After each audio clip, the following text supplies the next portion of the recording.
கொடுப்பார். 9வது வசனம் வாசிங்க. கர்த்தருக்கு விரோதமாக மாத்திரம் கலகம் பண்ணாதிருங்கள்.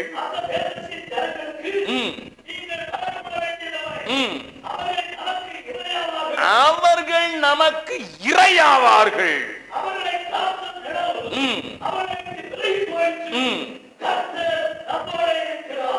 Presence of God. முதலாவது the perspective, இரண்டாவது presence of God. தேவ பிரசன்னம், கர்த்தர் நம்ம கூட இருக்கிறாரான்னு செக் பண்ணி பார்த்தோம். அவ்வளவுதான். பலம் குறையாம சோர்ந்து போகாம கடைசி வரைக்கும் இதே துடிப்புல ஓடணும்னா ஒண்ணு செய்யுங்க, தேவ பிரசன்னம் உங்க கூட இருக்குதான்னு செக் பண்ணீங்க. அவ்வளவுதான், வேற ஒண்ணு வேண்டாம். அந்த இருந்தா போதும். அவருடைய பிரசன்னத்தினால மலைகள் மெழுகு போல உருகுமா. அவருடைய பிரசன்னத்தினால மலைகள் மெழுகு போல உருகுமா. உங்க முன்னால எவ்வளவு பிரச்சனை இருந்தாலும் அவருடைய பிரசன்னம் மாத்திரம் வந்துட்டுன்னா அது மலையை எப்படியே உருகும். தேவ பிரசன்னத்தை வார்த்தை கொண்டு வருமானா, தேவ பிரசன்னத்தை உன்னுடைய வார்த்தைகள் கொண்டு வருமானா, உன் சபையில எத்தனை விடுதலை இருக்கும், நீ போகிற இடங்களில் எத்தனை விடுதலை இருக்கும், நீ செய்கிற காரியங்களில் எத்தனை விடுதலை இருக்கும். நீ பேசுகிற சத்தம் தேவ பிரசன்னத்தை ஜனங்கள் உணரும்படியாக, உணர்த்துவிக்கும்படியாக அது வருமானால் எத்தனை நலமானது. வேற எதையும் வாங்கிக்காதீங்க, உங்களுடைய பிரசன்னமே எனக்கு வேணும். வசதிகள் தேவை இல்லைன்னு சொல்லல, வாகனங்கள் தேவை இல்லைன்னு சொல்லல, எல்லா காரியங்களும் சபைக்கு பெரிய கட்டடங்கள் தேவை இல்லைன்னு சொல்லல. ஐ டோன்ட் டினை, அவைகள் எல்லாம் தேவைதான். ஆனா அதெல்லாம் காட்டிலும் என் வார்த்தைகள் தேவ பிரசன்னத்தை ஜனங்களுக்குள் மத்தியில் கொண்டு வந்து விட வேண்டும். என்னுடைய பாடல்கள் கொண்டு வந்து விட வேண்டும். என்னுடைய ஆராதனைகள் கொண்டு வந்து விட வேண்டும். எத்தனை ஆராதனைக்கு நான் போறேன் தெரியுமா? எத்தனை சபைகள்ல போய் பேசும்போது சில சபைகள்ல பேசுறது ஆலய பாடல்கள் அலறலா இருக்கிறது தீர்க்கதரிசி சொல்றானே, அதுதான் ஆலய பாடல்கள் அலறல். அது வேண்டாம். நம்முடைய பிரசன்னம் வரணும் சுவாமி, நம்முடைய பிரசன்னம் வரணும். எங்க ஆராதனையில வரணும், எங்க குடும்பத்துல வரணும், எங்க வாழ்க்கையில வரணும், எங்க வார்த்தையில வரணும். எல்லாரும் கையை ஊற்றி சொல்லுங்களேன், ஆண்டவரே எங்க வார்த்தையில தேவ பிரசன்னம் வரணும், எங்கள் வாழ்க்கையில வரணும், எங்கள் சபைகளிலே வரணும். நாங்கள் போகிற இடங்களெல்லாம் தேவ பிரசன்னத்தை சுமந்து செல்லுகிறவர்களாக, தேவ பிரசன்னத்தை சுமந்து செல்லுகிறவர்களாக இருக்கிறது. நீ எங்க கூட வரணும் சுவாமி, எங்க கூட இருக்கணும், எங்க கூட நீர் இருக்கணும், உம்மோடு இருக்கணும், உம்முடைய பிரசன்னத்தையே சுமக்கணும்.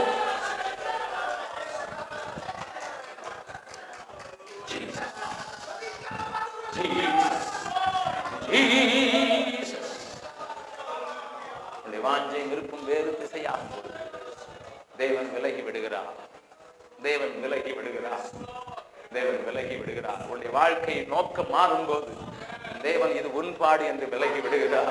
இது என்னுடைய பாடல்ல என்று சொல்லி தேவன் விலகி விட்டார் என்றால் நீ ஒன்றுமில்லாத. With God you are a hero, without God you are a zero. தேவனோடு கூட தான் நீ ஹீரோ, தேவன் இல்லாமல் நீ வெறும் வெறும் வெறும் சைவர் தான். ஐயா வெறும் சைவர் தான். மறந்து போகாதுங்க. காலேபுக்கு தெரியும், காலேபுக்கு தெரியும் என் பார்வை சரியா இருக்க வேண்டும், கூடவே என்னுடைய நோக்கம் தேவ பிரசன்னத்திற்கான நோக்கமாக இருக்க வேண்டும். மூன்றாவதாக மறுபடியும் யோசுவாவின் புஸ்தகத்துக்கு திருப்பிக் கொள்ளுங்கள். 14வது அதிகாரம். அவன் சொல்கிற ஒரு வார்த்தையை ஞாபகப்படுத்தி நான் முடிக்க விரும்புகிறேன். யோசுவா 14வது அதிகாரம் 12வது வசனத்தின் பின்பகுதி.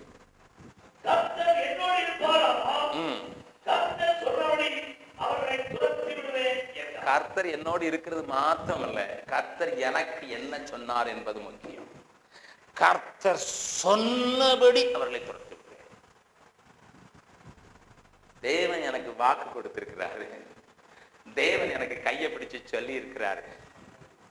கடந்த நாட்களிலே என்னுடைய சபையிலே நான் காலைதோறும் நடக்கிற ஆராதனையில எரேமியா புஸ்தகத்தை தியானித்து வர கர்த்தர் உதவி செய்திருக்கிறார். நல்ல கவனிங்க. என்னுடைய சபையில 5 மணிக்கு காலையில ஒரு ஆராதனை இருக்கிறது. ஆராதனை அல்ல, டிவோஷன். அதில் நாங்கள் 20 நிமிடம் ஆண்டவரை நன்றாக துதிப்போம். பின்பு ஒரு பகுதியை வேதத்திலிருந்து வாசித்து எங்களை ஆராய்வதற்காக 3 காரியங்களை வைத்து எங்களை ஆராய்வோம். பின்பு சில காரியங்களுக்காக ஜெபிப்போம், தேசத்துல அல்லது ஊழியத்தில் இருக்கிற காரியங்களுக்காக. பின்பு ஒரு புஸ்தகத்திலிருந்து, நான் இருக்கும்போது ஒரு புஸ்தகத்திலிருந்து பேசிக்கொண்டு வருவேன், மற்றவர்கள் மற்ற காரியங்களை பேசுவார்கள். அப்படி படிக்கிற அந்த காலை ஆராதனையில நாங்கள் எரேமியா புஸ்தகத்தை படித்து வருகிறோம். எரேமியா புஸ்தகத்தை நான் மறுபடியும் தியானிக்கும் போது, ஆண்டவர் அவனை அழைக்கும் போது அழைத்தார், உன்னை ஜாதிகளுக்கு தீர்க்கதரிசியாக நான் தெரிந்து கொண்டேன் என்று. நீ தாயின் கற்பத்திலே இருக்கும் முன்னதாகவே என்னை தெரிந்து கொண்டு உன்னை பரிசுத்தம் பண்ணி ஜாதிகளுக்கு. ஆனா எப்ப தெரியுமா நிறைவேறிச்சு? முதல் 48 அதிகாரங்களிலே நிறைவேறவில்லை. He was talking only to Judah and Israel. யூதாவுக்கும் இஸ்ரவேலுக்கும் மாத்திரம் தான் தீர்க்கதரிசனம் சொல்லிக்கொண்டே வருகிறான். 1வது அதிகாரத்துல இருந்து 48வது அதிகாரம் வரைக்கும் யூதாவுக்கும் எருசலேமுக்கும் தான் தீர்க்கதரிசனம் சொல்லிக் கொண்டு வருகிறான்.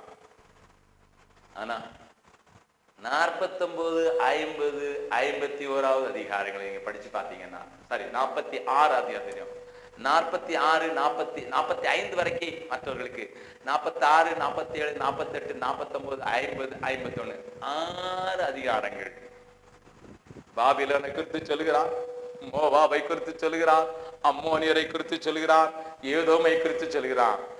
ஆண்டவர் அழைத்த போது கொடுத்த வார்த்தை எப்பொழுதுதான் நிறைவேறுது? ஊழியத்தின் இறுதி பகுதியில. பக்கத்துல இருக்கவங்க கையை பிடி சொல்லுங்க, அவருடைய அழைப்பும் கிருபை வரங்களும் மாறாதவை. உங்களுக்கு என்ன சொன்னாலோ அதை செய்வாரு, அதை பிடிச்சுக்குங்க. இன்னைக்கு கஷ்டம் வந்தாலும், நஷ்டம் வந்தாலும், தோல்வி போல காணப்பட்டாலும் உங்களுக்கு சொன்னதை நிறைவேற்றுவான். அவர் சொன்னதை நிறைவேற்றும் அளவும் என்னை கைவிடுவதில்லை. அல்லேலூயா. இங்க இருக்கிறவங்களை பார்த்து சொல்றேன், உங்களை பிடிச்சு உங்களுக்கு ஏதாவது சொன்னாரா ஆண்டவர்? உங்களுக்கு பிடிச்சு இருந்தால் சொன்னாரா? உங்களை பிடிச்சு இருந்தால் சொன்னாரா? இன்னைக்கு இருக்கிற சூழ்நிலைகளை அவர்கள் நிறைவேறாதது போல காணப்படுகிறதா? தைரியப்படுங்கள், தேவனவை நிறைவேற்றித்தான் தீருவார். குறைவுள்ளோனானாலும் கூடவே இருக்கின்றீ, நிறைவாம் பள்ளத்தாக்கில் மெதுவாக நடத்துகிறீ. இறைவனாம் இயேசு எல்லாவற்றாலும் திருப்தியாக்குகிறீ.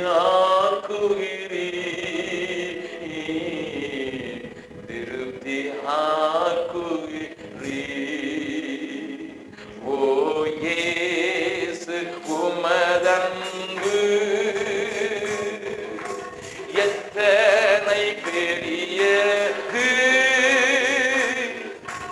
ஆகாயம் பூமி ஆழிமலைகளுக்கெல்லாம் பெரியது.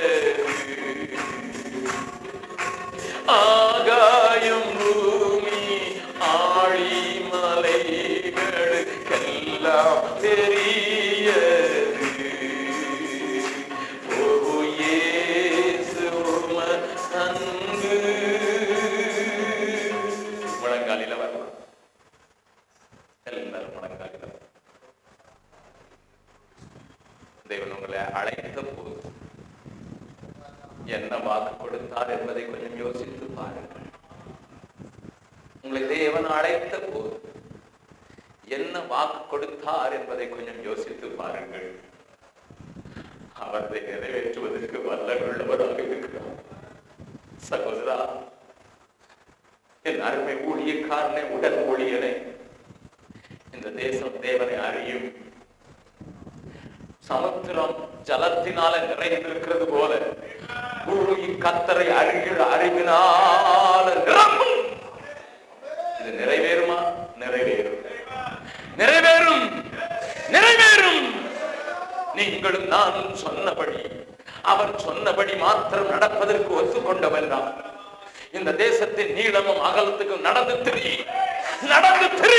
அதை உனக்கு தருவேன் என்று அன்றைக்கு ஆபிரகாமுக்கு சொன்னவர். அதை நிறைவேற்ற வல்லவராய் இருக்கவில்லையோ? ஒரு குறுகிய வட்டத்தில் ஓடுவதற்கு தேவன் உன்னை அழைக்கவில்லை. ஒரு சொந்தமாக்குவதற்கு தேவன் உன்னை கொண்டுதான் பெரிய காரியங்கள் செய்வதற்கு திட்டமிட்டு இருக்கிறார். அவர் உனக்கு சொன்னார். அவர் சொன்னபடியே ராட்சசர்களை துரத்துவேன். அவர் சொன்னபடியே மலை நாட்டை சுதந்தரிப்பேன். அவர் சொன்னபடியே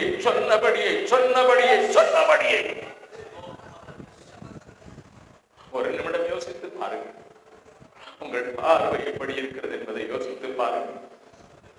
தேவ பிரசன்னத்தை மாத்திரம் பூரணமாய் வாஞ்சிக்கிறீர்களோ என்பதை யோசித்து பாருங்கள்.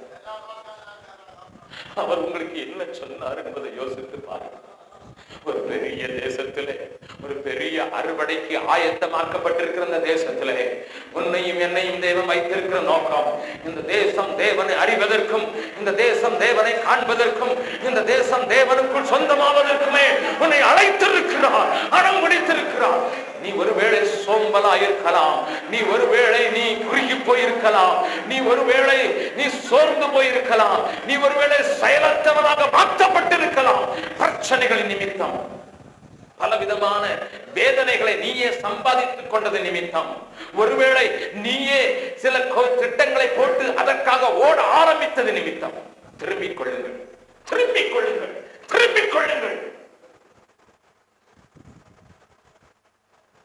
பெரிய தேசத்தில் பெரிய தேவையை சந்திப்பதற்கு தேவன் நம்பி இருக்கிற சிறிய பாத்திரங்கள் நீங்கள்.